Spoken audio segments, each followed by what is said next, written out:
Beautiful. All right, the music's on. That means we're almost live. Doesn't it, Dylan? Yes. That's how we want it.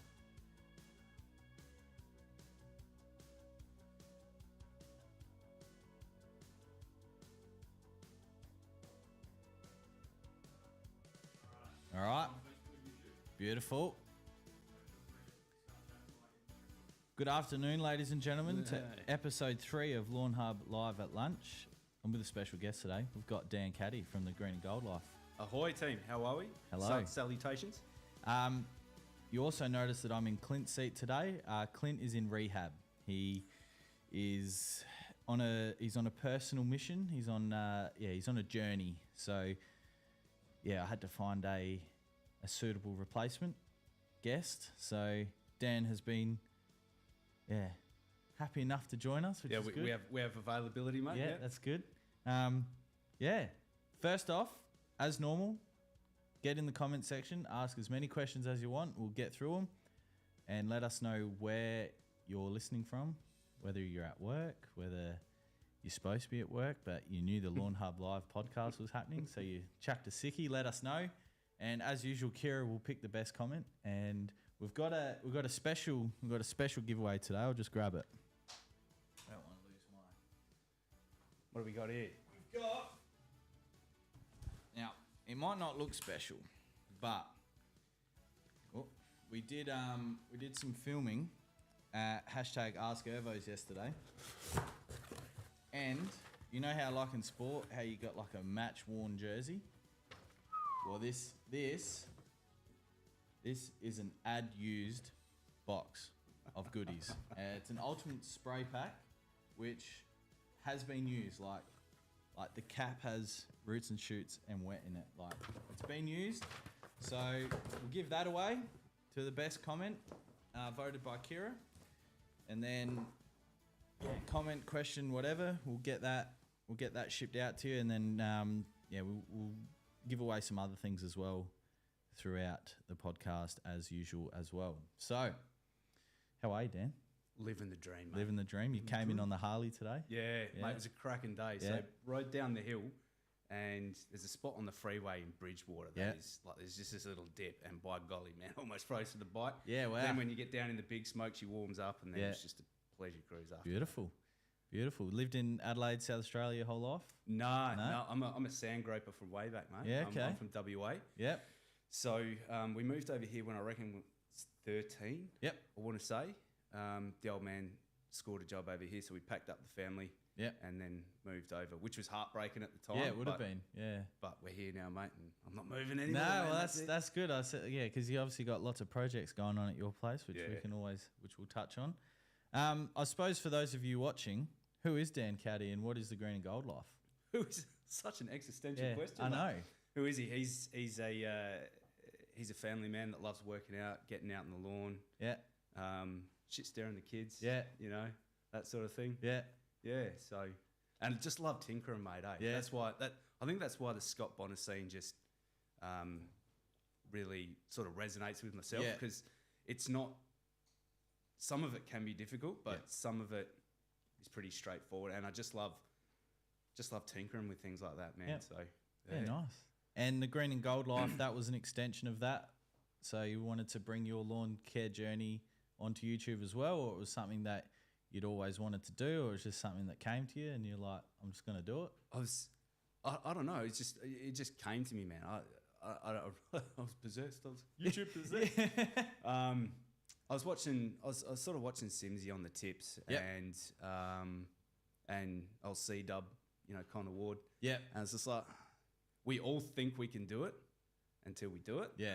It's like, oh boy. Yeah. There's a bit of work here, and I suppose for almost 4 years to the day, we unfortunately pulling up stumps, but I suppose what spurred it on was just wanted to help people, man. Yeah. You know what I mean? That's, we all start off not knowing anything, and and then we just grow from there, man. So that's something that I think a lot of people in the forums, they don't understand that we all started with nothing, especially knowledge when it comes to lawn care. Like there's so much information out there. There's also a lot of misinformation out there, which is quite concerning and heartbreaking, because someone like yourself and myself and, you know, like Simsy, they provide quality information, and then it just gets shut down by people who think they know better. And you know, if we're going to be honest, Simsy probably knows more than all of us put together. Mate. So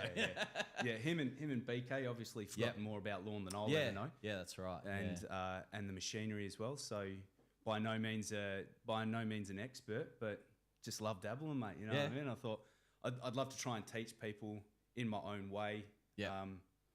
And just have a good time doing it, mate. Yeah, because that's the thing. Like someone like, and we're gonna get ridiculed again, Kira, on the tubes. But we spoke about it last week. How, you know, school doesn't cater for everyone, and everyone learns differently, and it's no different to lawn care as well. You know, like some people might learn by reading a book. Some people might learn by watching it. You know, some people learn doing it. You know, and I think that's really important. And it's good that you touched on CDub, because he is my favourite American grass creator. Mate, obviously he's going through some health problems at the moment. And I hope to see him back on the YouTube. Because I love his stuff. It's raw. It's real. Yeah, we got some looky loos. And that mullet, man. Oh, dude. You know, next time he comes back, if he's rocking the mullet, we need to send him like a pack of Winnie Blues, a flannel, some footy shorts, and say, mate, rock these with your Pit Vipers, and we'll get you PR here in Australia. He's great. Because he's like, I love raw and organic. Yeah. You know, it's just, I love it.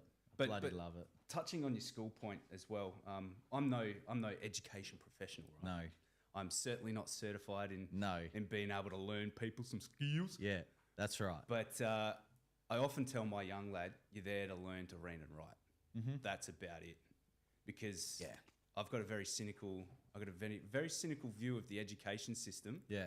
And like Clint said, I tuned in for a little bit last week. You know, they don't want you to know some things. No, that's right. Yeah. And I'm about teaching them about everything. Yeah, that's right. So I started my own business, and it's definitely an eye opener. Yeah, absolutely. Because that's right, and that's what we tried to touch on, or what we're alerting to. Like, school doesn't teach you how to run a business. It doesn't teach you how to manage people. It doesn't teach you what taxes actually are. Just that word's mentioned, but it doesn't say exactly, you know, what it is. But roast away if you want. But I'll go for it. I love it. A little bit of argy-bargy, but essentially, I don't get into like classroom sizes and teachers and stuff, because obviously they're doing the best job they can with what they've got, man. So teachers do what they can, where they can. Yeah. And it's not the teacher's fault. That's not where we were going with last week, and it's certainly not what we're going with today. No, I've got nothing but respect for teachers. You know, in that time that they get off, you know, school holidays and all that, they deserve that, man. Yeah, because I know what I was like at school. Yeah, that's right. Yeah, absolutely. Enjoy that time off while you can. So we got some. Oh my God, Jared Johnson. So Jared from YouTube's written, "Why is Adam so perfect?" I don't know, Jared. You tell me. You tell me, mate. He's my girlfriend's brother, so you know. It's I've heard him call me worse. So Brenovich from YouTube. I'm unemployed in Adelaide. Instead of looking for a job, watching you guys and admiring my lawn that's looking schmick after using your gear. Your beauty. That's the beauty. TikTok question from Ragwart. What's the best fertilizer used on buffalo? The lawns are about 2,500 square. Got some turf there, brother. Yeah, I know. From depending on where you are, if you're here in Adelaide, definitely look at getting a 25 kilo bag of Trojan. From our range, that is. Otherwise, you could look at the liquid range as well. They tend to cover a much further area than that of granular, but let us know where you are, and I'll be able to cater that more for you. And Luke Birmingham from Facebook, hi guys, love your shizzle. Been trying to grow my AstroTurf for a while now, and it's just not getting any longer. Suggestions. Cheers, Bremo from New South fucking Wales. Yeah, well, I'd consult Chuck Norris, mate, because I've heard he can do some special things with AstroTurf, mate. That's great. I love that. Bremo, he was active last week as well. So it's good to see you back, mate. Active. We enjoy it. But okay, Cam Hopper. Do you recommend I'm just going to go with the other part, overseeding zoysia? No, I mean, I've overseeded in the past. I'm not sure if you've overseeded before, like a rye or anything like that.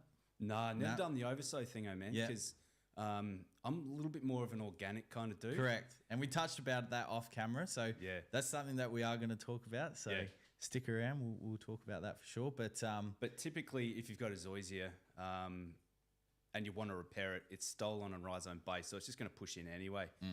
If you need to speed up the process, you can take some plugs, just take it from an inconspicuous area, and then drop them in and go from there. But no, I do want to do it one day. Yeah, we'll see how we go.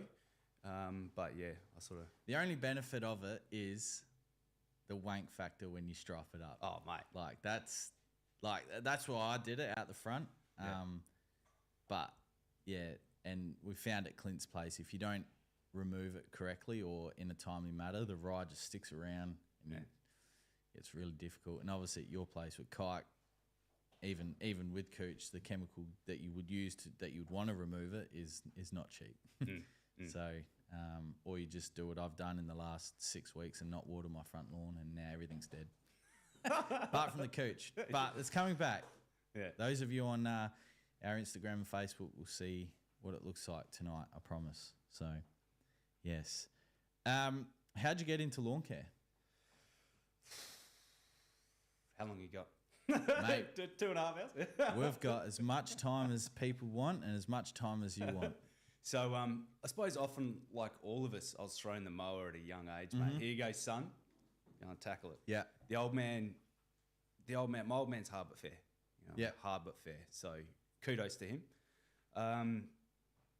We had some filthy old buffalo, man, and it was just a nightmare. You know what I mean, it was mostly covered by gum trees and stuff, and it was just a real displeasure. You know what I mean? Like, it's just a dust bowl, and you're mainly just sucking up leaves and stuff. It's not growing, and that was my start. Yeah. And then I finally when I moved out of home, I think I was 18, bought my first house. Then I started taking some pride in it, man. You know what I mean? And I was mowing it, and got the footy shorts out and whippersnipper out, and all of that.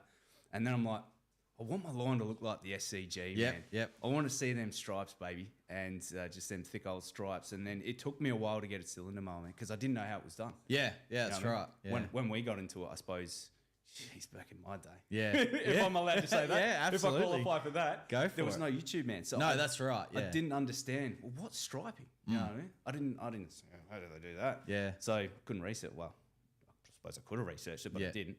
And then eventually bought a book. I can't remember what it was called. Yep. And it was Sports Turf Care Management, and it outlined a few of these things, and away we went, man. Yeah. Never looked back. Yeah. My how I got into lawn care is very similar. So Dad got our first cylinder mower when I was 11, 10 or 11. It was I can't remember exactly what it was. It was like an Atco or it was one of those. It wasn't a Scotty. I know that for sure. Yeah. And same thing, like, didn't know how to do the stripes. I tried. YouTube was just a thing there, and I remember watching a video from the States where this guy made one out of, I think it was PVC, and then just dragged it along the ground. Tried that, didn't work, and then we mowed our first cricket pitch, and I remember going, there's lines there. Yeah. And I was like, I'm going to try this. Anyway, the engine blew up. So what I did is this mower would only move if the clutch was engaged. So I'd tape the clutch, and then I'd just go up and back all day.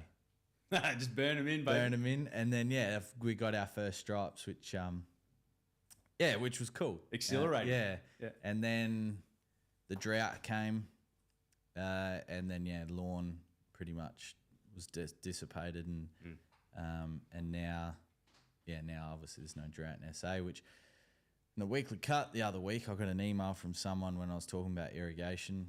Obviously, irrigation has to be suited to your area. Obviously, if you are not allowed to water your lawn, then unfortunately that weekly cut addition wasn't suited for you. So it's obviously something to consider.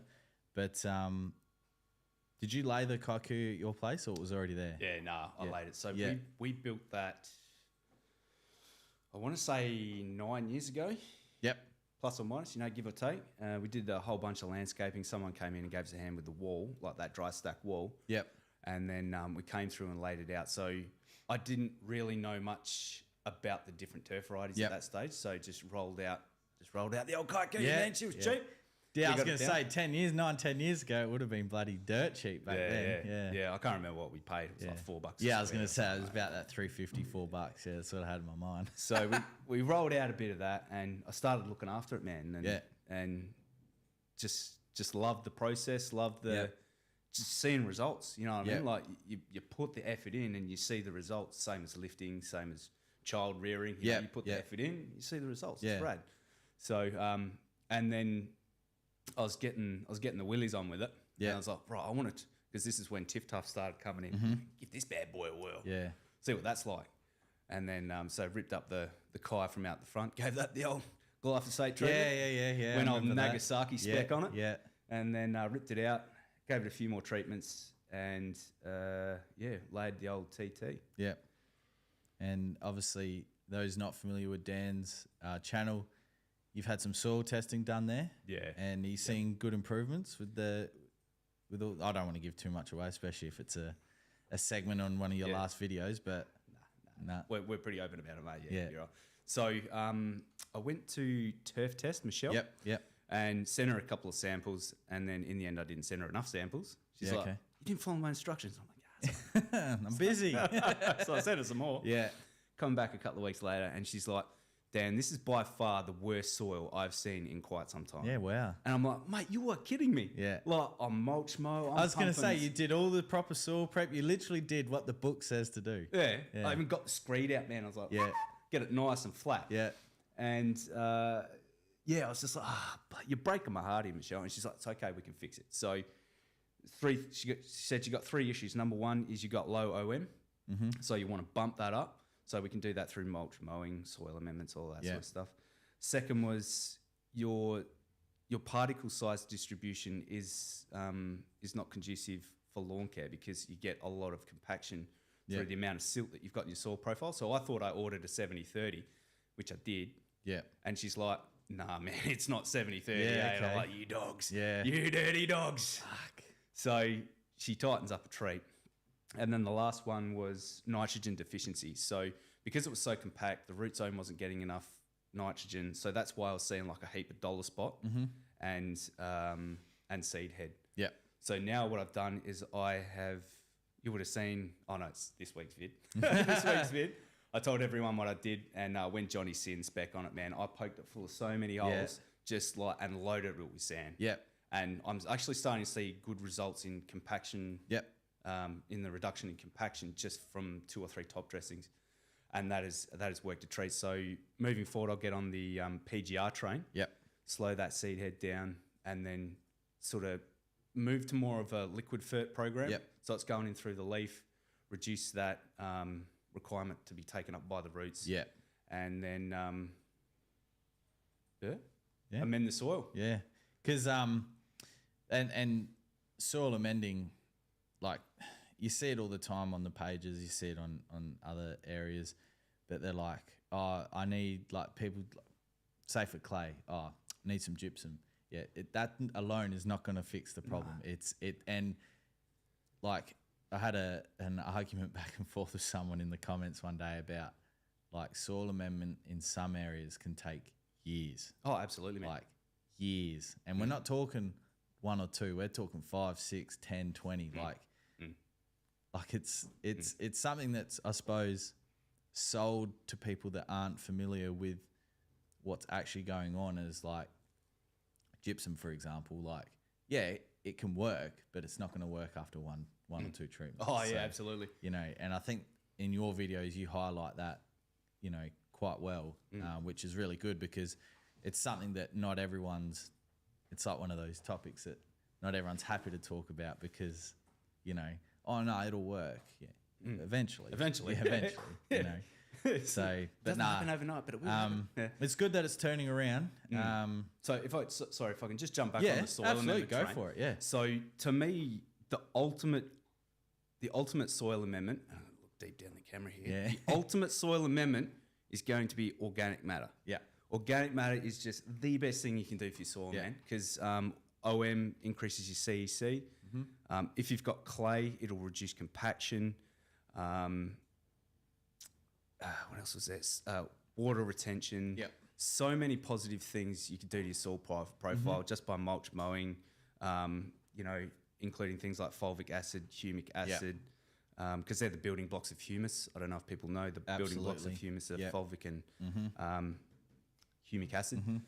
So by doing that, we're curing so many issues and using things like organic fertilizers or sea mungus, stuff like that, where we can just bump the OM. It's just going to do so many wonders for your soil. But don't forget, and I know we touched on this earlier, don't forget drainage. Oh, yeah.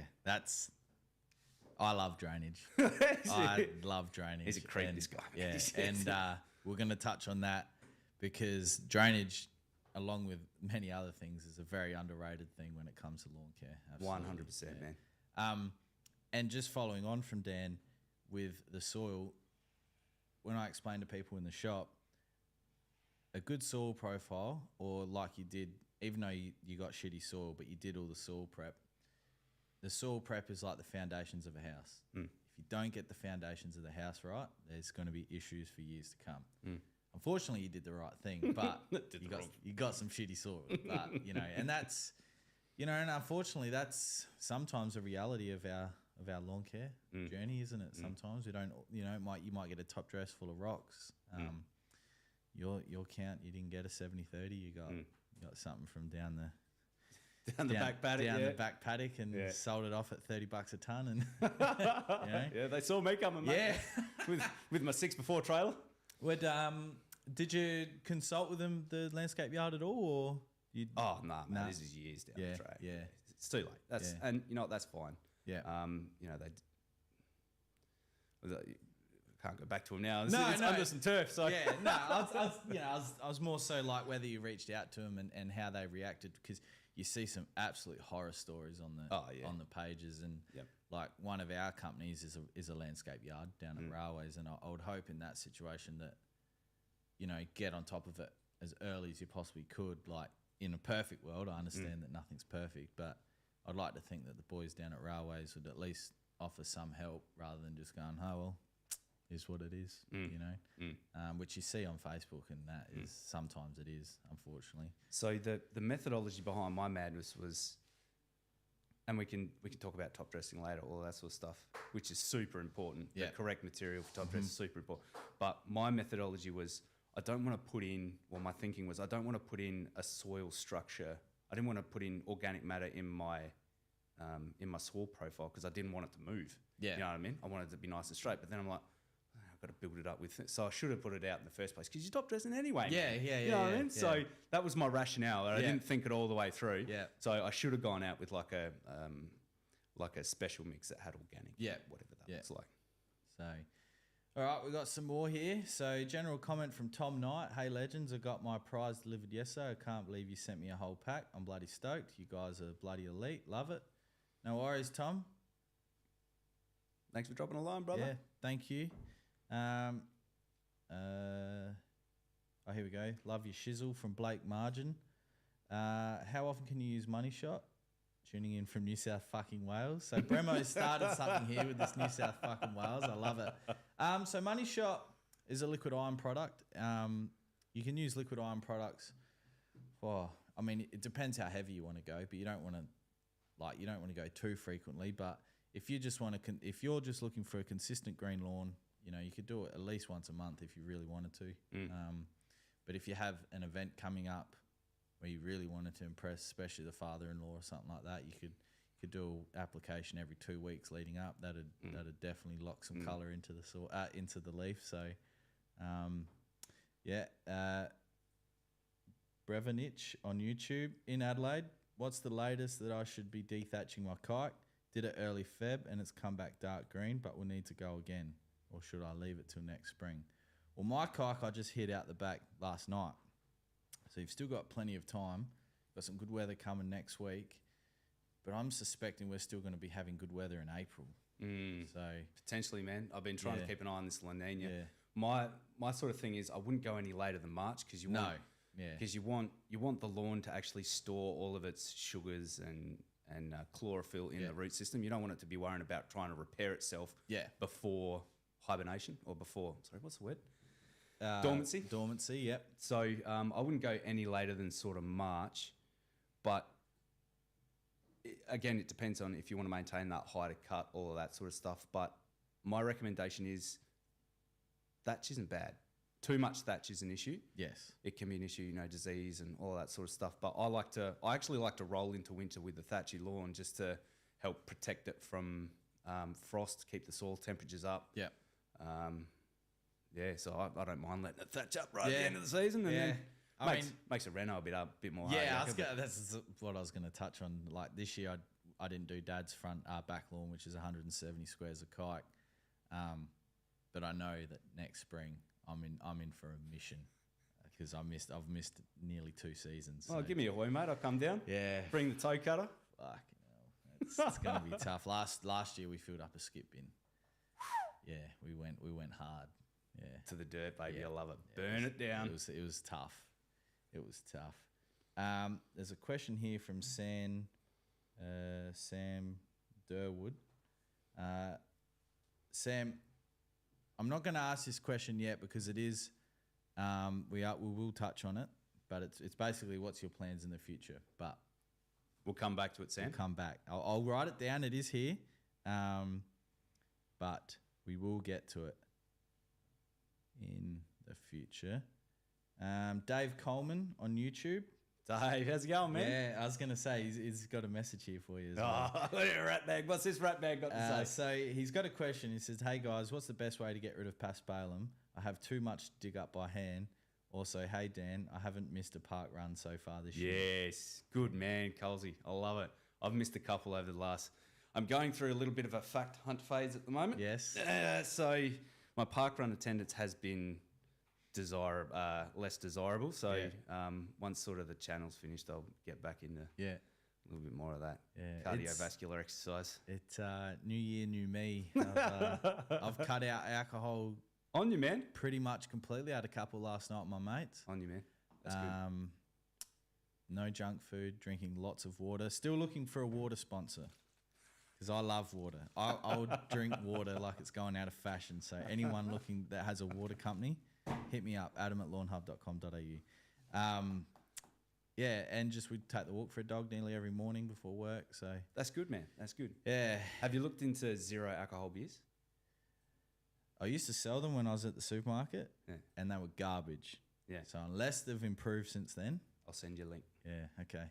Okay. Because it's still not quite 100%, but it's better than not. It's better than not drinking beer. Because I do like a cold beer. Don't get me wrong. Oh fucking mate. Or 24. Yeah. Red blooded male, mate. We're all the same. And that's the issue. Sometimes I could have one, and then sometimes I could have a carton. Yeah. And there was no in between. So yeah. Yeah. We can talk fitness now, or we can talk fitness off the channel, mate. It's up to you. Because I used to play cricket and footy, and I was quite fit when I was younger, and then I don't know, a bit like everyone in that, every young teenager male finds alcohol and women, and the focus goes off pace there. But how to get rid of past palum?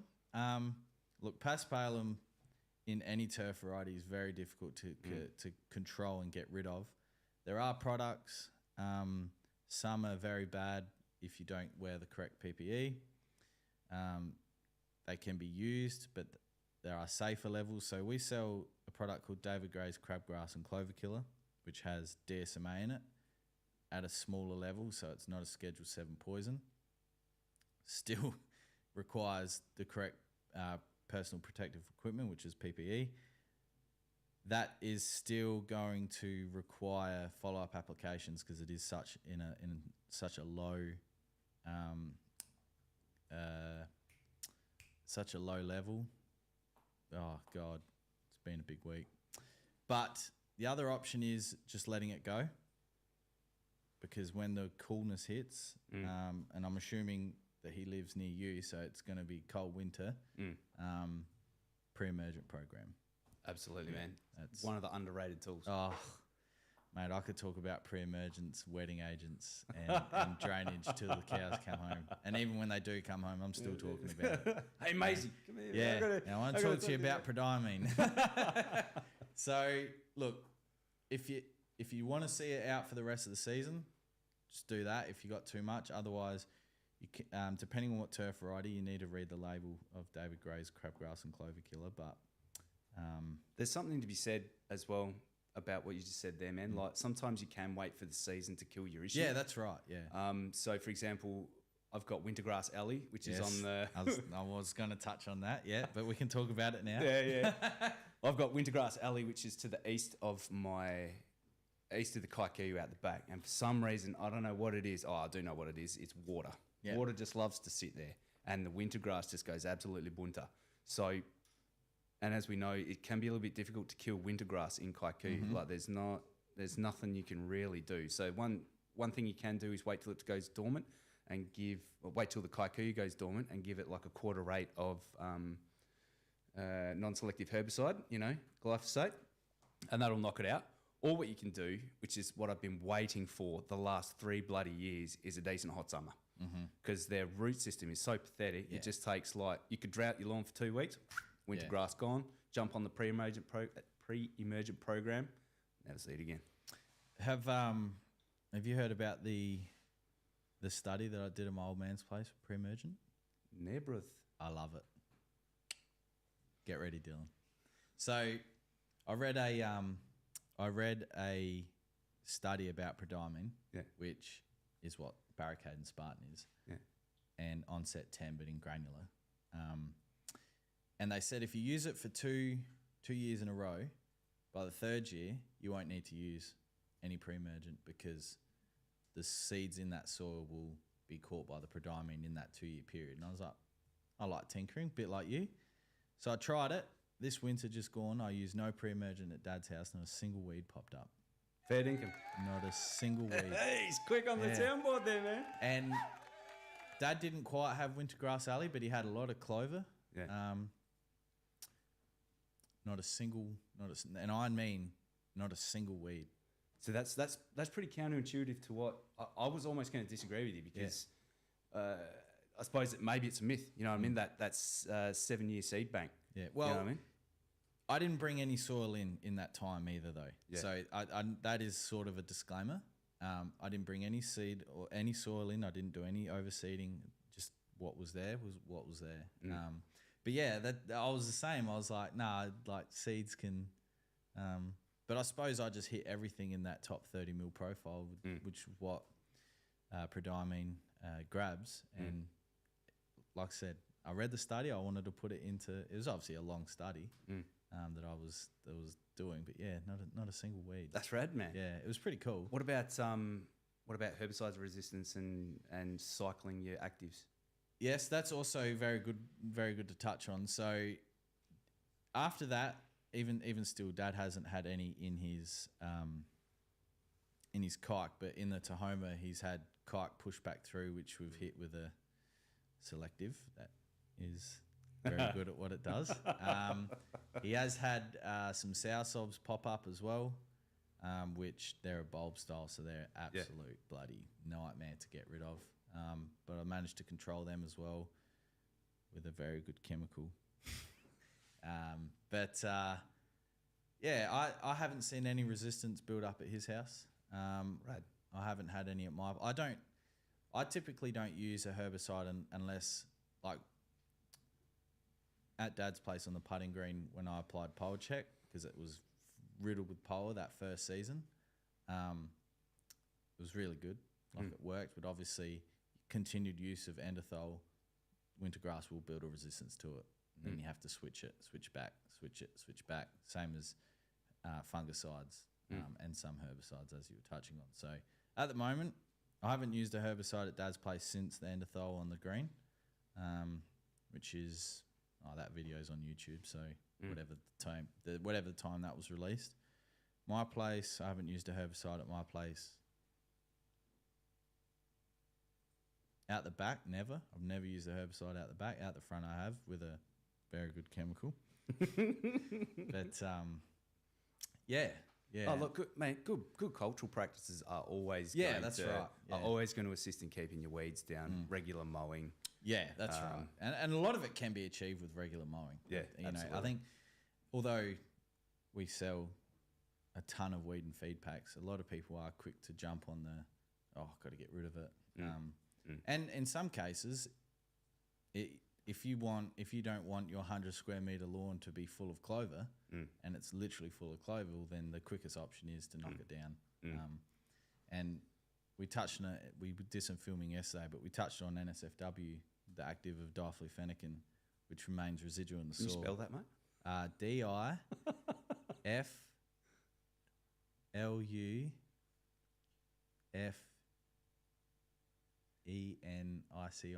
All right, can someone get down in the comments, let us know how it's going here? Diflufenacin.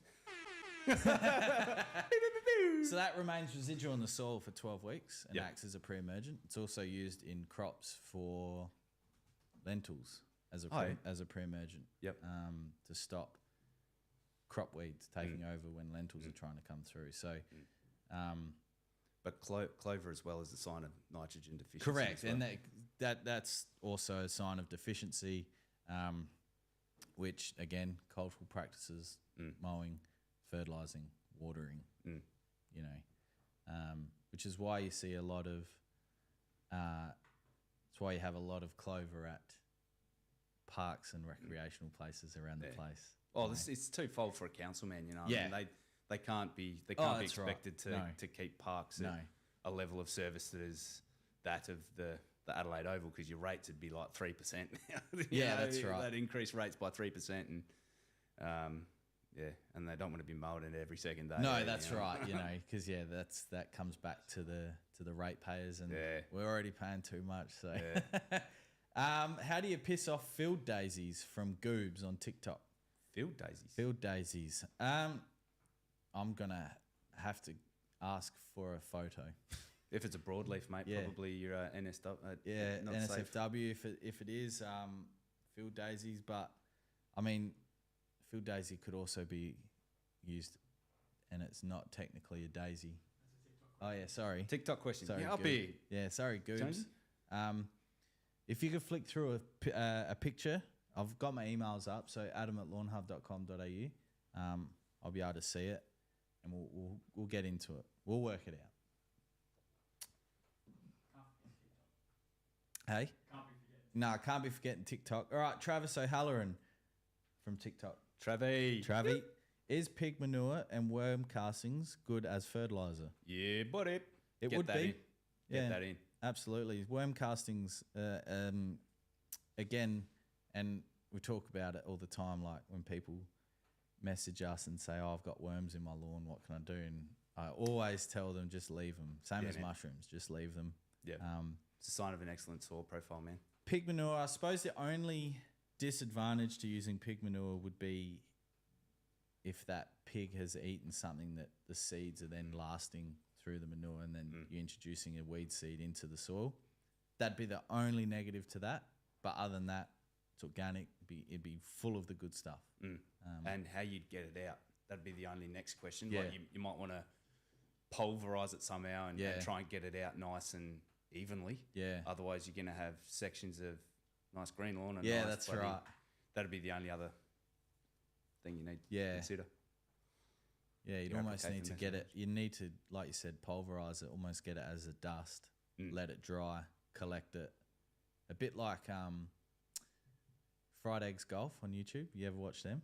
No, they got a 9-hole, 9 tee block, and they've created a putting green over a dam in their house. It's a retired son and a retired dad and a son, and he dries his sand by ordering sand, spreading it over the driveway, letting it dry, and then they pick it up, and then that's how they fill their holes in top dressing, because it's dry, it just falls straight in. It saves the old man on his back doing top dressing. So you'd probably have to take up something like that, Mm. get it dry so you can spread it evenly. Run it through a wood chipper or Yeah, that blend that up. it's a good idea actually. Best soil depth for carpet grass, as all I see now in clay location, Northern Territory, Darwin. I would suspect it'd be the same. Just just any who's that from? Tim Driscoll from Facebook.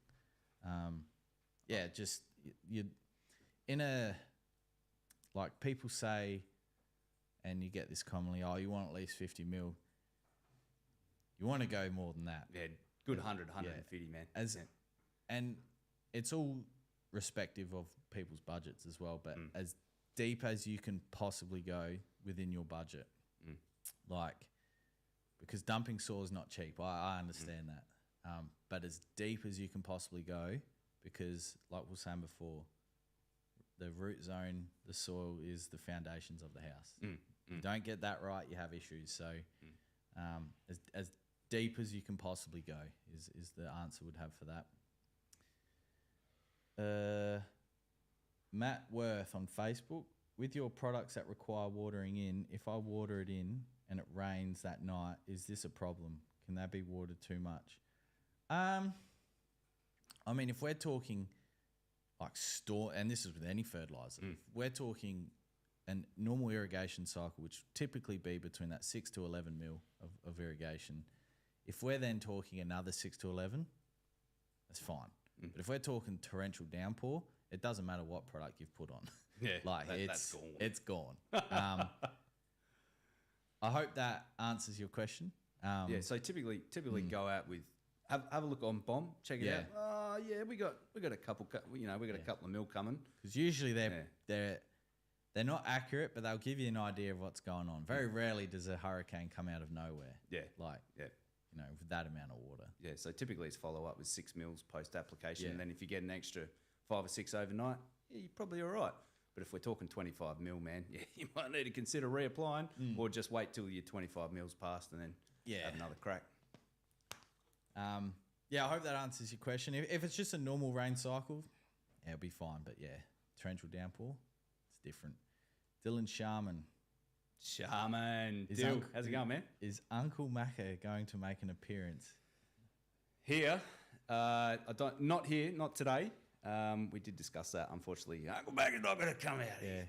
It was discussed and we had a whole plan, but all parties decided that the unpredictability of Uncle Macca posed a bit of a hazard, and we as much as we all love Uncle Macca, I think he's just enjoying some Uncle Macca time. Yeah. Last I heard from him he was out on an oil rig in the Gulf. Yeah, he sent me an email.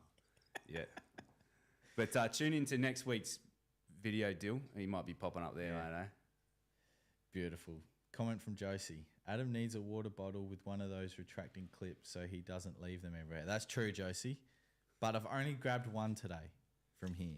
So Josie's one of the girls out there. Speaking of the water sponsors, could we please, mate, if I can? Josie, or Luke or Isaac, Adriana, if you're out there listening, would love a couple of waters. Or Babbins. Babbins on the... I drink distilled water only, mate. Distilled? Really? Like, no, I was going to say, fucking hell. I was like, Jesus Christ, it's definitely not distilled. It's a bit of a princess, this bloke.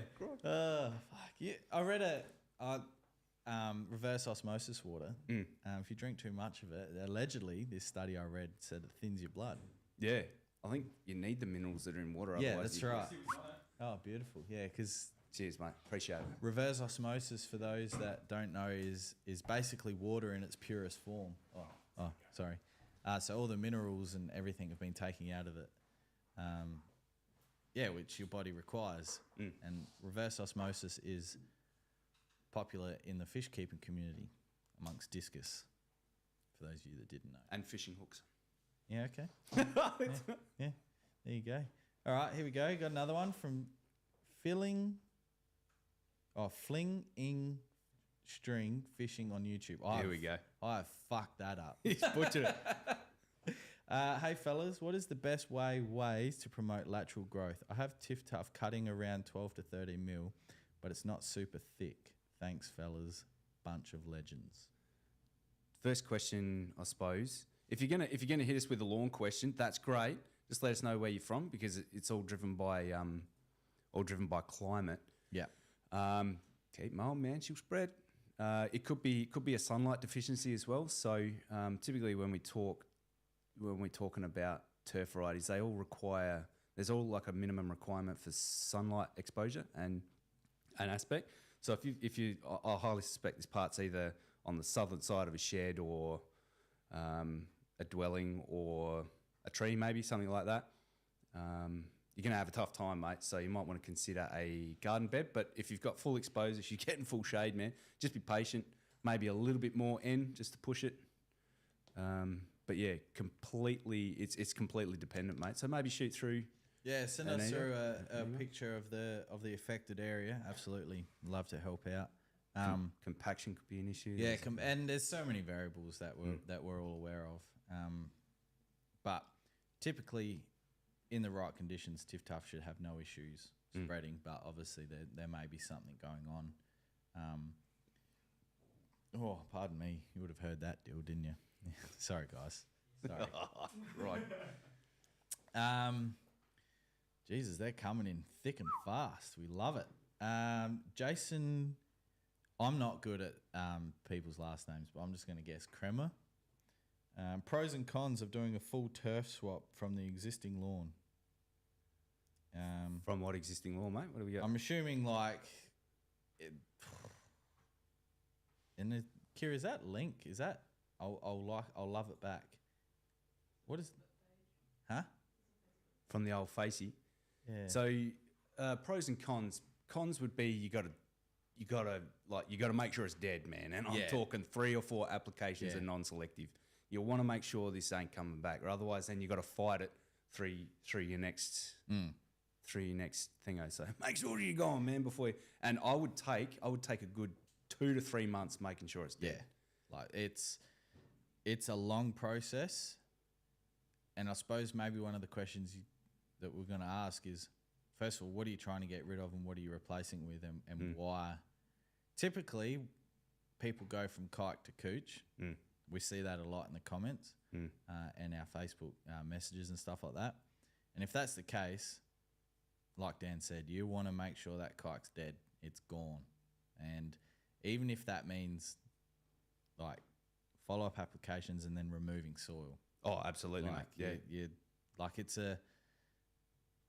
And if you're going from kike to cooch, then obviously one of the pros is you go from a thicker cut leaf to a fine cut. But when kike's looked after and regulated, you do get a good look at it looks really good. The stripe on a kite. Yeah, that's right. So I suppose it's all respective on exactly, what's coming out, what's going in. And there is a link here to ITM industrial products. I'm not familiar with that stronger, more powerful, more reliable tools. I've got no idea what they are. So I can't comment on that one. Sorry, mate. Soz. All right. VemGM on YouTube. Top dressing 80-20 or compost? Which is better and when would you use them? Can I field this one, mate? Yeah, you can go for it.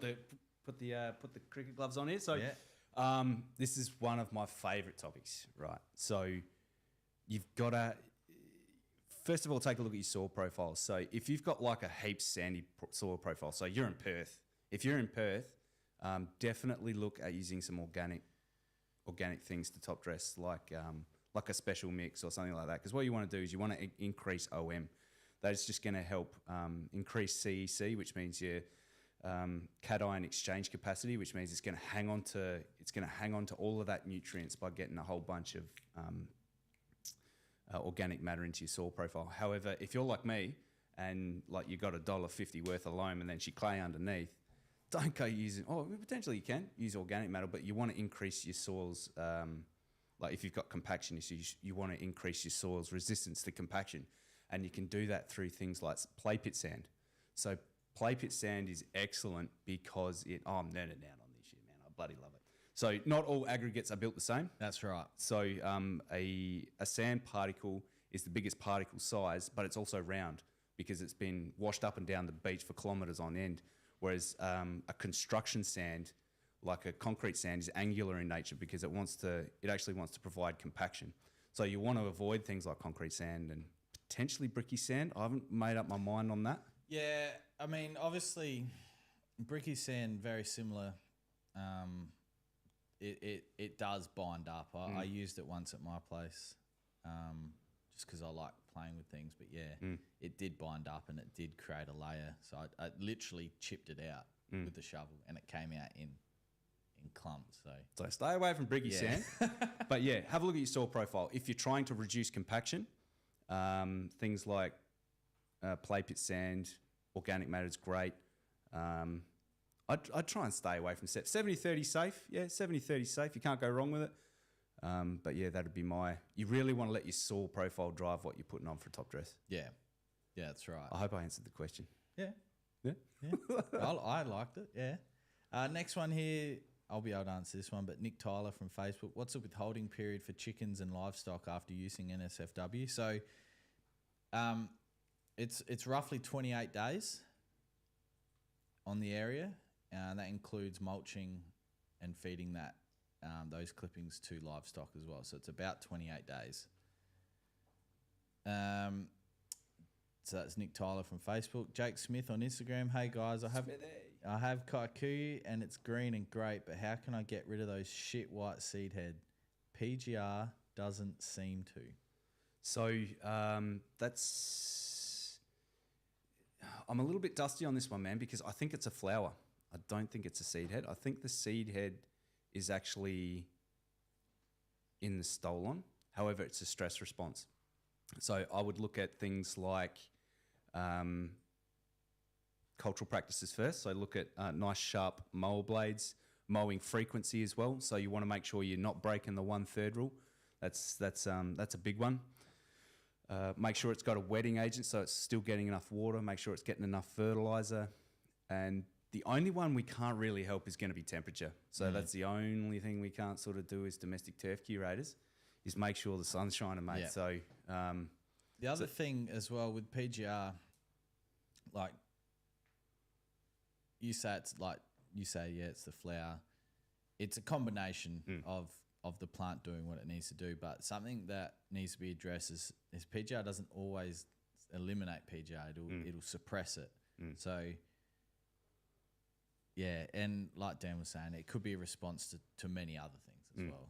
And it's the only thing at kite gives me the shits with in that response is that you could treat it nice and do everything right, and then it just flowers, and it's like, come on, man, like what else do you want? Yeah. Whereas Cooch, I find that my Santa Ana doesn't seed up with, like, I could treat it right and then not treat it right, and it will only turn after a while. Whereas my kike out the back, you look at it weird and it goes like, So, it's a double-edged sword because at least kikuyu stuff, it's not like a permanent structure like the seed stalk and head that a cooch has. Yeah, that's right. And it can blow away with the wind, or you just brush it off and she gone. Yeah. But that's the one thing I noticed going from a tiff tuff that was seeding the next day and driving me bonkers, and the kikuyu where it was just like, just giving it, and then it's got, I wouldn't say better texture to sit on, but at that stage it was so pokey and pointy with the, when the stolon turns up and gets you, it's just like, oh man. So yeah, definitely check out cultural practices first, man. That'd be my, and if it's getting enough light. Yeah. I've got a comment here from Brenton Ellis. Hey, BE, what's going on, baby? So here we go. Brenton's got that wicked lawn out in Anglevale. Yeah, I know the one. Why do you skip leg day? Son of a gun. Listen here, I only skip calves because those mother truckers will not grow. That's funny. That's Show us your deadlift, mate. yeah, that's right. Yeah, so love it. James DePerry on YouTube. I have Empire Zoysia. Ooh. I did a lawn renovation and it all came back great except for a part that's just under my back roof, probably 10 centimetres by 30 centimetres. Doesn't get rain. Would you recommend returfing? Now, one of the first things that I'd recommend, and Dan touched on it before, is grabbing plugs from a healthy part of the lawn, plugging it in there. If they don't take and it's purely driven by the under the roof and it's shade and it's retaining a lot of moisture, no bueno, man. yeah, there's not a lot much more that can be done, unfortunately. Taking plugs isn't a bad idea, man. You know why I like taking plugs is because if we think about it, it actually fills in super quick, but it takes a little bit longer to fill out. So when we think about it, like it's exponentially filling in because you've taken like a Coke can size out, you know, something like that, and then it's pushing in from every side. So it only takes like, if you've got decent bloody temperatures, it only takes like 2-3 weeks and you're back to it. But then it just takes a little bit longer to spread out, so you can sort of take a whole bunch. I typically take them from the edge where you whippersnip and stuff. Yeah, take them from there because it's a little bit more inconspicuous, and then put them together and try and get them bunched up, and you should be back to it. Yeah, because I mean, Brenton from the Aussie Lawn. The Aussie Lawn, he's obviously showcased what you can do with plugs quite well. Oh yeah.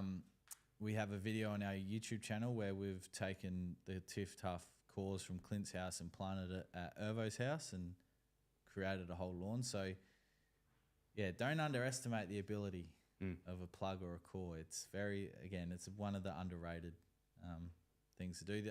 I suppose the next thing is you've been able to make a DIY tool. There are fixed tools that you can buy. Because I'm tired. Because the channel hasn't got any money. Yeah. So I'm there curb stomping a piece of 100 mil PVC. I tell you what, when those pro pluggers first came to Australia, they were like $250. What? And the people that were getting them were were buying them. I was like, fuck, man. Like I love my lawn, but I don't love it that much. And now you can get them for under $100 on Amazon. Still, yeah. Oh, I mean, we were saying it before. If it works, it's not stupid. So if it works, keep going.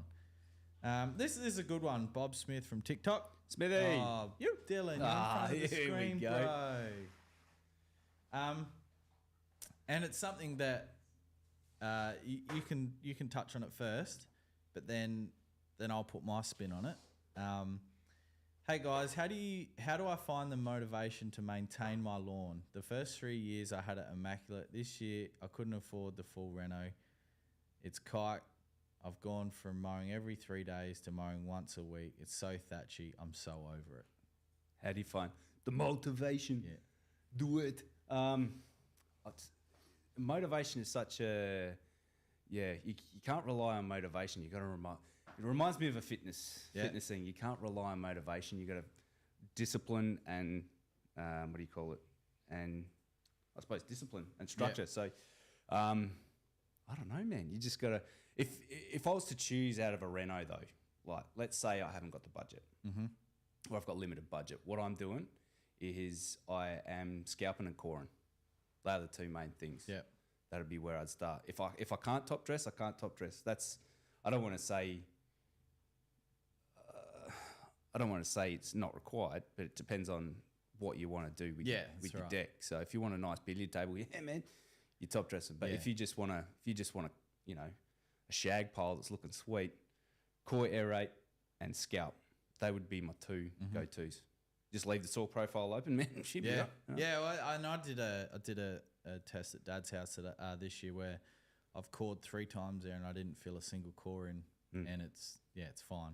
Like there's the reason why, you know, people say, "Oh, top dress with sand, top dress with this," is for somewhat drainage purposes, but also building up your soil profile depending what was there. And the reason golf courses do it is because if they left holes in their golf greens, there would be a lot of unhappy members for a very long time. So, well, that or you're hitting a hole in one as soon as you hit the Yeah, that's right. Yeah. And I suppose my answer to that question is I've sort of run into the same thing this season, motivation. So we just get busy, and you're allowed to have time away from things like for example, if your home life is busy and you need to spend time with your family more, that's fine. You don't have to be in the lawn. But if it's something that you previously loved doing because it allowed you to get home from work, de-stress, then just have some downtime and you'll get back to it. Like it's life. Things happen. I will say change. this, man, though, just jack your lawnmower straight up. Yeah, Just make like it easier. Take it to the top and just let the leaf do its thing. Yeah. If you haven't got the time to be mowing every 3 weeks or every 3 days or every second day like me, 3 or 4 times a week, which I don't have, but I'm doing it anyway. Yeah. Just jack it right up, man. So you've got plenty of surface area there and just let it do what it's got to do. Haley Ward from Facebook. Lads. Ahoy. How do I get the hubby to mow the bloody lawn? You want a G-rated response to this? Jesus. Get him up. Look, get him onto the YouTube channel. Yeah. Look, it's about pride. It's about pride, having the best street on the lawn, best lawn on the street rather. Yeah. And sit him down in the chair, and you go, look, needs to fucking look like this, all right? And you show one of the nice lawns on YouTube, Facebook. Otherwise, there'll be consequences, and every bloke knows what consequences are. So, is that all right, Dylan? Yeah.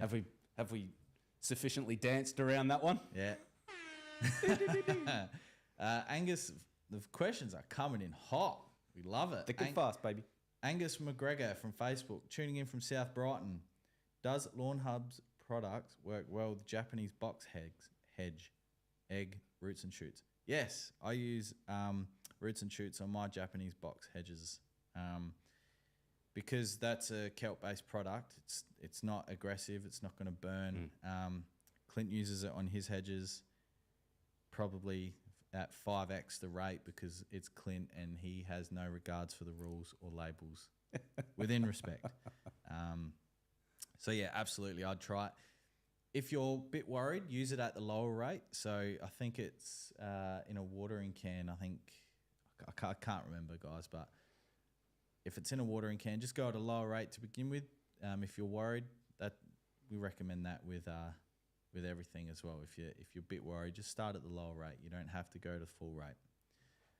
Jason Kremer. I hope I've got your last name right.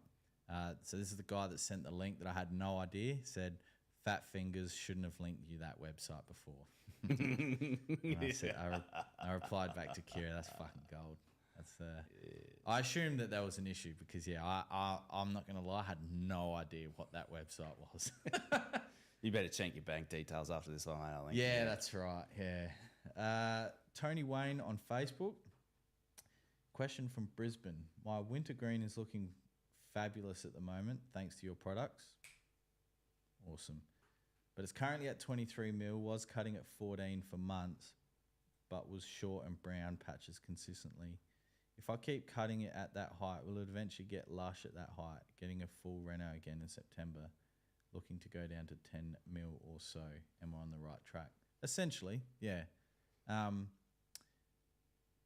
suppose like green leaf is all apparent, so like wintergreen, the cooch, same as any cooch. If it gets too long, the stolons will come up with the green plant, as you know. So when you do cut it shorter, of course, you're exposing it to that brown material. So yeah, wintergreen can handle a low card of turf. Like there's no issue with that. So continuous mowing, I think that's important. Is continuous mowing. Don't cut it at say 10 mil and then let it grow to 18 mil and cut it back to 10 mil and then let it grow to 18 mil and cut it back to 10 mil. Consistently mow at the same height. But eventually the stolons take over, man, and you just got to get rid of that gear underneath. Yeah. I do it twice a year. So you've got two options. You can either start at 10 mil and finish the season at 30 or 40 mil, or you can start at 10 mil and bring it to 20, 25 mil at Christmas style, just after Christmas, obviously. Yeah. You want the kids to do what they got to do, and then knock it back down again, and then you can maintain that nice low cut. But yeah, unfortunately, mate, you got to cut it off at the socks once or twice a year, depending on your height of cut. Yeah, and like golf courses do the same thing. Like especially if they've got a cooch green, same thing. It will just eventually come up with it, and that's just the fun of lawn care, unfortunately. Yeah, but also grooming and scarifying. Yeah, that helps rip out a bit of that. I mean, and not everyone has access to a groomer. I understand that, but the use of a groomer or one of those attachments like what you've got, awesome. But again, I understand that not everyone has access to one. Paul Hutchins on YouTube. Hutchie. Is it possible to overseed with perennial rye to muscle out existing cooch unknown grasses over time? Based in Hobart, and the perennial rye loves life down here. I'm sure it does. Probably not a bad strategy. So, I read a study about perennial rye releasing, is it endophytes? Yeah. Yeah. Yep. So, but that doesn't happen in the first season. That's a gradual thing. So we're talking 3, 4, 5 seasons before it starts to really choke out the other lawn varieties or grass varieties, weed varieties. That's something to consider. But if you oversow enough, the rye will get so thick that the cooch will eventually get choked out as well. So you've got two ways of looking at it there. If using a perennial rye, use a premium cultivar. You're gonna something that's somewhat self-regenerating. It's not going to self-regenerate like a cooch or a cuckoo, but it will send out a runner. Not so much a runner, but it will till it and bunch up a lot. Just keep that in mind. But use a cultivar that you can afford, but a premium one. That was a mouthful. And cooch is probably not really loving it down there in Tassie either. No, especially not if it's bloody snowing. So, and then billow. Never worry. I think I've pronounced that right on Facebook. Hey guys, pardon me. I want my grass to grow faster. Mowing multiple times a week isn't an issue. It's a hobby. I have Tiff Tough in Sydney. What's your best product to boost this stuff? The wife doesn't think it's quite necessary, but it is. So, I mean, like liquids all the way in that sense. If you're looking for rapid growth or rapid response, you can tee up something like 3-Way and Money Shot. That's gonna. The 3-Way has got the trace elements in it, which will help do other things, but whereas Money Shot, which has 16% nitrogen, and that'll help push a bit more growth. I know you're a fan of mixing in a little bit of urea into a spray tank. Every now and then, pushing a bit of growth. Cheeky little bit of urea just to fasten things up. But when we consider fertilizer, there's 3 sorts. So we've got organic, controlled release, and what's the other one? Organic, controlled release, and synthetic. That's right. So the best thing about a liquid one is that you could get it in bulk, and it's fast acting because you apply it to the leaf, and it sort of generates a result in 3 to 7 days, right? Because it's going in through the leaf. However, if you get like a granular, especially an organic, what happens is, an organic you put to the ground, and it's not in a form that the plant can take up. So then little microorganisms get in there and nom him up, and then transfer it to a nitrate, which is then absorbed by the plant. Whereas a controlled release uses a friction coating, and then it'll break down over time. And a synthetic, man, she's synthetic. That's straight to the system, baby. That's the old NOS shot. Yeah, straight to the heart. So they're the things we want to consider when we want a quick response, but you got to be careful. So urea can burn, so you just want to be super careful about blowing things off of paths or going out too heavy, because and then it's going to thatch up on you. So if you just want a quick release, just go easy. Yeah. The other thing to consider is if you push too much nitrogen, you will get disease. Oh yeah. Yeah. So I had an issue. So before my golf day, we had some terrible weather, and like the green was going to recover perfectly to the date. Had some bad weather come in. So yeah, I tried to push a bit of N, and I actually got I can't pronounce it correctly, but anthracrose. Yeah. Which is it you can see it in the leaf. It goes yellow with all these lines, and I only have 35 squares out the front, so I wasn't going to buy a bottle to treat it. I just stopped watering and stopped putting product down, and yeah, it cleared up. But that's something to consider, and it's something that I've ran into. Unfortunately, it does happen to all of us. You know, it's not all sunshine and daisies in front of the screen.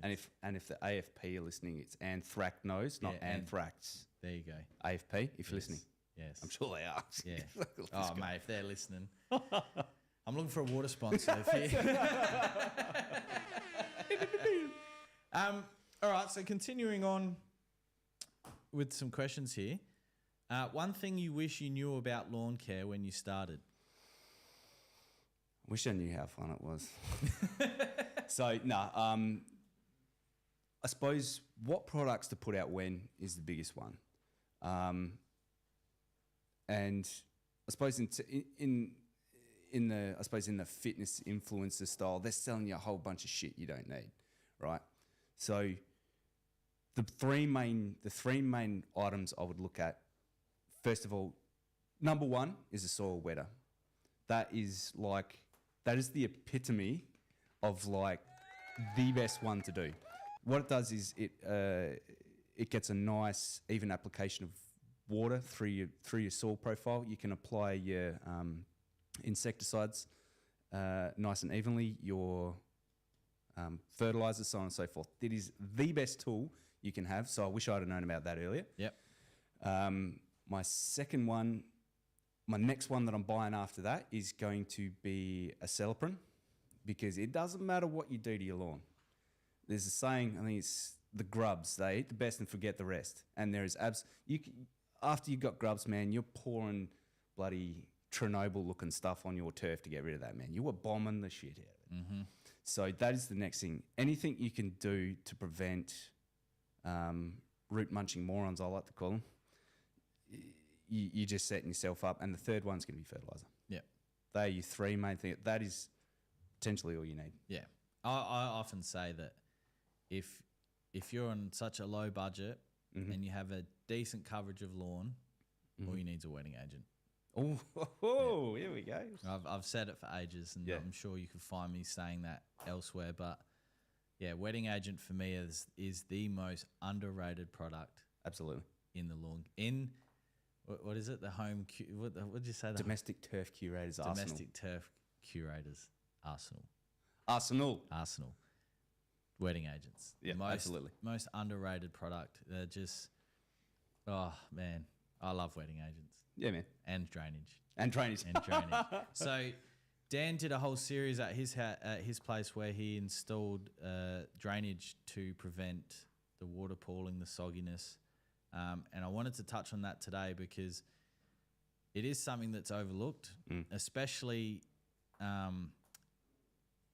like in areas at your place where you've obviously got the ramp.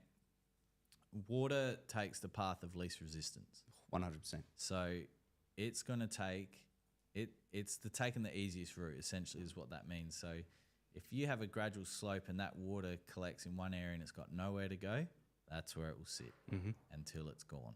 And in your case, it was a while that it sat there. So I want to talk about that. So in the prepping stage of your kike out the back there, was there a decision not to do drainage, or was it something that you just weren't aware of at that time when you were doing that? No, I was fully aware. So those two retaining walls I've got on the backyard towards the south, they're a dry stack wall. So I'm aware that water is filtering through that, down the next level, through that, and onto my lawn. However, I thought initially there's not much of a catchment up there in terms of what's actually getting, because most of it falls on the roof, then goes to the tanks. Yeah. However, we've got that token 900 mil footpath around the house, which is there to control footing, expansion, contraction, so on and so forth. And then obviously the garden bed area. So there is a little bit of catchment there, and it was just accumulating. Yep. So first thing we need to take a look at is our catchment area. But I purposefully put about, I want to say 3%. I want to say about a 3% grade from the base of the retaining wall down to the shed. And then I actually installed a French drain at that stage. Water was not moving. Yep. I'm just like, this is just sitting here. So essentially what was happening is the clay underneath is well renowned for holding soil and well renowned for holding water. And I'm often coined as saying, you know, the clay that I've got at my place is like the whack a day 4 in the middle of summer, mate. You know what I mean? Like we got cracks like this bad boy showing up, which is my house footings are down like 1,200 mil. Yeah. So that's what we call reactivity. The clay will absorb the water, swell up, and it's got a high suction factor, which is what the rock lickers or geotechs call it, a suction factor. But it's so porous, like the little thingos, and it just holds water, and it's like a rainwater tank. And then what happens is, you know, I've only got like $100 or $1.50 worth of topsoil on top of that, and the root system then dies off. So you get over and above your typical root cycling effect. Then you get I want to say a stagnant soil profile. No, what's the word? It's not stagnant. It's there's a word to it. It's not coming to my mind. I say it all the time. Anaerobic. Anaerobic. Yeah, you get an anaerobic soil condition, which is no good for your microorganisms, all that sort of stuff. So what a French drain does is it relieves the pore pressure in the clay so that it's not holding as much water. And then the French drain will relieve that, take it out, and then, it just follows the path of least resistance, like Jonesy said, and then out of your life, which is super important. So important because the last 3 winters we've had, 3 or 4 winters, have just been like the wettest I've ever seen. It's been nuts, really, the amount of water that South Australia's had. Yeah, which is good. Oh, absolutely. Which is good for the farmers, but it's given me the willies non-stop, mate, eh? But it's good because what that then allows you to do is I'm hitting in the growing season. In previous years, I couldn't even reno my lawn till November, December because my soil profile was still saturated. Yeah. And I couldn't apply products like Acceloprin GR we mentioned before, or in the liquid form, because that would just go straight to the creek. Yeah. Then you're killing fish. Yeah, that's right. So you can get a jump on your season a whole lot earlier. Yeah. So so the reason it didn't go in initially was thought I had enough fall on my yard to get it down to that French drain, which was not the case. So I had to put in a full system where the gradient was insufficient to get it out of my life. Yeah. And it's working well? Beautiful. Even though, mate, that was a big project. Yeah. As I do, I bite off more than I can chew and just chew like hell, man. Yeah. Like that's me. And I was like, this is a 2-week job. Yeah. Not when you're by yourself. Yeah. I mean, Dylan from Rusty came out, so cheers for that. He came out and gave us a hand for a day, or 2 days rather. And yeah, we had this little piss weak 1.2 ton excavator, which I remember you saying it was a piece of shit. Just no breakout power, man, and I couldn't get through the clay. But yeah, so essentially that's what it is. But I put in what I did do, which was a little bit of a mistake, and I did see it coming, but I was like, it probably won't be that bad, is I used an organic, so my current soil profile was mostly made up of not organic loam, just your typical 70-30 loam. Yeah. And then I put that organic stuff in. So now the turf that's growing over the French drain is like this nice bright green. Yeah. And the rest of it's just like a couple of grades lighter. Yeah. And I'm like, son of a bitch. Because, obviously, because it was that dark soil as well, so it retains a bit more heat. And you touch on it a lot in your videos. But, but it's good that it's working. Your irrigation system. Yep. Is that 2 zone down the bottom, 3 zone down the bottom? 3 zone. Yep. Yeah. So when you're designing a water system, you need to look at flow rates and pressures and all of that sort of stuff. Which are different, by the way. Flow rate and pressure. Yeah. God. Q equals V times A, mate. Yeah. Like they are 2 separate things, and that's one thing to consider. And I say this joke to someone at Water Pro, like, it's all right, I'll just put a kink in the hose and it won't. That's not how you reduce pressure, man. And he hates it. Because I know full well it's a joke, but he, because that, unfortunately, that's just some of the things that are said, and it's not, as we know, it's not the case. They're two separate things. So so it's a 3-zone hunter system. Yeah. Yep. And it does real well. I am having a little bit of an issue. The one sprinkler that I've got kind of in the middle of the lawn, which is like by the side of the ramp, I keep running over it. Yeah. Man, and it's just, and I've just noticed now it's broken, so I've got to dig it out. Yeah. And that'll be a once the YouTube channel wraps up, I'll get in there and just quickly knock that on the head. But it does a really good job. Yeah. And even on a windy day, like it keeps the water where I need it mostly. Yeah, cool. Yeah, because my pressure out the back's garbage. So as soon as the wind picks up, I got the MP 2000s, I think. They're just. But I got the R vans out the front, and they march through the wind, which is good. But love you. That was there when you laid the lawn as well. Yeah, pop that in. Yep. I am sort of considering maybe a fertigation, just for things like soil amendments and soil amendments, wetting agent, that sort of thing. Because if you drip feed it, maybe it's a little bit better. But I wouldn't be putting anything that generates colour response. No. Because you could potentially plug up the system. I don't know if that's a thing, but you won't get an even application. Yeah, and I mean, fertigation programs are something that it's or appliances like the Easy Flow and stuff like that. That's something that's been replicated on golf courses for years, just in much bigger capacities. And they're mainly running kelp-based soil amendments, wetting agents, and stuff like that. So, and then if they're recycled water and shandying, all that sort of stuff. Yeah, but the most important thing with something like that is it needs backflow prevention. So whatever comes into that system, it cannot legally go back out. And we're talking RPZs, which are not cheap and some of them are worth more than the systems themselves, and they don't come with them. Yeah. So was that like a one-way valve sort of? Jobby? Yeah. So it's a commercial spec one. Yeah. Because it's considered these products are in the waterline are considered hazardous because because you wouldn't want your family drinking that shit. As much as it probably wouldn't be the worst thing that you could drink, it's definitely not the best thing you can drink. So the biggest myth in lawn care. Mulch mowing increases thatch. Yeah. That is bloody hate that. Yeah. So thatch, it does not, no. So it may temporarily in the 1 week that it takes to break down, you've increased it by 2%. Yeah. But to me, so when we think thatch comes from things like your crowns and your stolons where it's got a high lignin content. So that takes a lot longer to break down, which is why you've got leftover thatch. And it's sort of like the shedding of your crown, the shedding of your stolon, that sort of thing. And you're left with this orange material-ish, whereas the leaf has a low to zero lignin content. Therefore, it breaks down lickety-split. So it just disappears, man, because it's so great for your soil profile because you introduce an OM after you fertilise, the leaf is full of nitrogen, so you're pumping that back into the ground.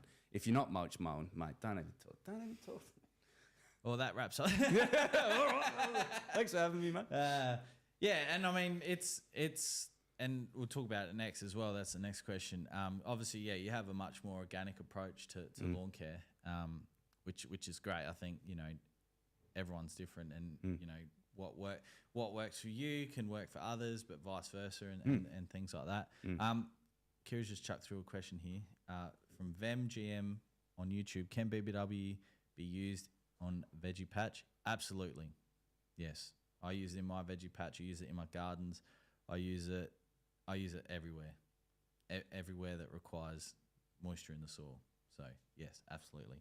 On to organic fertilizers and turf practices. Yes. So that's one of the things that separates your channel from a lot of other channels that are out there is you're big on, like we just spoke about, mulch mowing. When you core, leave the cores on there, let them mulch back into the soil. Is it something that you've always done or something that you've, I suppose, developed and changed into, or it's always been that way? I've sort of always been like that. Yeah. Spurred on mostly by, it was a doco done by, there was a doco done by David Attenborough, and he's talking about, you know, how we're essentially fucking the planet. Yeah. And I think Woody Harrelson did the same thing, you know, about that. And it's just like, well, we've only got one environment, man. You know what I mean? Yeah. And it's not, and by no means is it to put down people that do use chemicals, because if we use them responsibly, it's fine, man. Yeah, you know what I mean? Right. Yeah. And I do use chemicals. Like I'll use Acelepryn GR, which is pretty easy on the environment chemical sort of thing. Yeah, well, I mean, it's a non-scheduled poison, so yeah, you know, it's used within directions of the label. It's completely fine to use. Yeah, as is everything, but you need to use it within the recommendations. No, 100%. So I don't want that to be taken the wrong way. You know, if you're using chemicals, you're killing the environment. No. Because if it wasn't for chemicals, then most of the food that we eat would be contaminated. Like it's as simple as that. Like, you know, there are some form of chemicals that need to be used to prevent things that make us sick. It's, unfortunately, that's just the way it is. The way we've developed life and farming and all that sort of so it's by no means a put down, but that's the one thing I like to try and do as much as possible where I can. Use organics. So because the benefits are, you know, some of it's free. Yeah. You know, I mean, mulch mowing's free, man. That's right. Yeah. And you're supporting the microorganisms in the soil without killing them off, unless you've got, you know, silly things like anaerobic soil like I used to have. And then you can turn around and take your lawn clippings. So say for example, you know, you said before that you need a 28-day withholding period for certain chemicals. So that way I can just take my last vid, or the one that's just about to come out, you know, I'm dumping my stuff straight in the compost, man, because I haven't done, and that's great. That's going to break down rocket quick because it's full of nitrogen. So that's kind of where I'm coming from, man. Is a lot of it's free. I'm not going to say it's better for the environment, but I like to do it that way. Because it's something that we're looking. So about 2 years ago, we put together a humic and fulvic product. We trialled it, and I mean, we had really good results, but we had, I don't want to say we had trouble, but we ran into how we would market it to make it appealing to the average person. Because to the average person, who gives a fuck about soil? Like, you know what I mean? Like, we know how important soil is, but for the average person, we needed to tell a story that resonated with the people to be able to then go, fuck, you know what? I want to buy that product because it's going to do this. And by no means does that mean it's being put to bed. We're still, we still talk about it, but we didn't get the balance right, and it didn't store properly, and it glugged up in the sprayer. So you know, if we're going to bring a product to market, we want to make sure it's good. But yeah, we are looking at something like that, but yeah, mulch mowing, like, I don't hate it. I just like, if I mow the lawn, I like looking back and you know, absolutely. That's, you know, but in saying that, I've mulch mowed out the back before because I ran out of Trojan. So you know, and I know that's funny because I work here, but I've ran out of Trojan, so I've been using bush as well. So you know, and I know that's so stupid, but you know, how do you run out of fertilizer when you work a fertilizer business? But unfortunately, it's just what happens. So look, and mulch mowing, you know, you still do have to be careful. Like you can't mulch mow at every period. So Renos, you can't mulch mow. Obviously. No, yeah, you know what I mean. So you got to pick that up, get rid of it. Disease as well. So when you've got disease around, you don't want to be mulch mowing because that's how you go around spreading it. Yep. And look, if you do have mates coming around, you want to show off the deck. Yeah, man, throw the catcher on. You know what I mean? Like, you don't have to do it absolutely every instance, but for me, I'm mulch mowing 90% of the time. Yeah, faux sure. Yeah, and you know, golf courses they can't afford to pick up all their grass clippings, especially when they got, say, 18 holes of driving range. Like, you know, so and I think a lot of it comes down to somewhat personal preference. Oh, absolutely, man. Yeah. And there's nothing wrong with mulch mowing. There's nothing wrong without it. We can all get along, man. Yeah, we can all live. We can all live in harmony. And I mean, yeah, it's a good thing to talk about, especially being a myth. because it's obviously just been plucked from like there might, like you said, maybe 2% for that 7 days, but that's enough for a politician to go, nah, see, here it is, you know. So I think my biggest myth is that you need everything. Absolutely, man. You don't need it. You don't fucking need everything. Well, I'll sell everything. We'll sell everything because everything has an application in a certain situation. But you do not need everything. You don't even need a cylinder mower. Oh, not at all, man. Like this phenomenon about cylinder mowers in the last 5 years. I've had one for a long period of time. Had one when I was a kid before, you know, you could probably find a Scotty at the dump. Like before, $50, yeah. You know,